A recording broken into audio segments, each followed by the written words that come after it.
sobrang sakit ng tiyan ko. Mula nung kumain ako sa Diwata Pares, yung nakain ko yung ipis kanina. Istorya, but-but ng kadong. May ipis daw. At sobrang paninira na naman itong taong to kay Diwata. Sumakit daw ang kanyang tiyan pagkatapos kumain ng Pares overload ni Diwata at nakain daw niya yung ipis.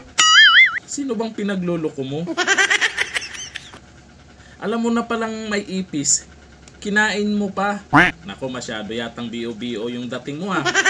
Alam mo palang may ipis, kinain mo yung ipis. Yun, ang sinabi mo dyan, ganito pag manira ka, yung hindi halata.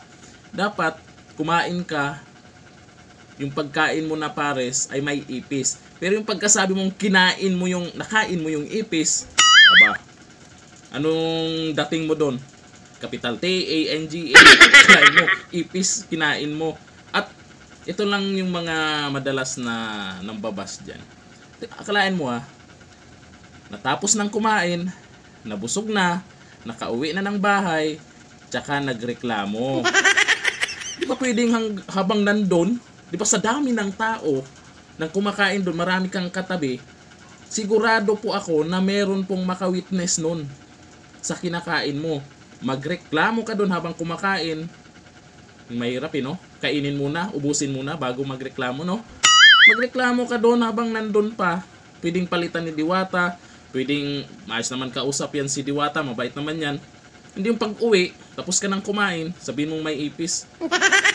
Sigurado ka ba na doon ka kumain kay Diwata, nasabi mong sumakit talaga ang tiyan? Alam ko, pagdating sa ganyan, pag nakakain ka ng ipis, di masasakit tiyan mo dyan? Oh, hindi naman buhay siguro yun. Di ba? Eh baka naman kung ano yung iba mong kinain, sinisi mo lang yung Pares ni Diwata. Di ba? Sa buong araw, baka may iba kang kinain o nakain. Tapos, kay Diwata mo na naman sinisi. Ibang-iba talaga to. Akalain mo ba naman, doon ka talaga nagkamali doon sa pambabash mo yung sinasabi mong nakain mo yung ipis. Grabe naman yun. Bio-bio mo talaga. No?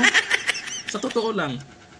Kasi kung nakain mo, kung alam mong ipis yun, pwede mong idura yun. Itapon o ireklamo mo. Maraming makakita dyan. Daming tao dyan. Hindi nawawala ng tao dyan. Para maging witness doon sa reklamo mo. Hindi yung kinain mo pa talaga. Alam mo naman palang ipis eh. Kinain mo pa.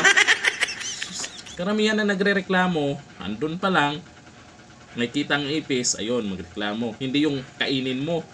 Yung ipis, sus, kainin talaga. Istoryahe.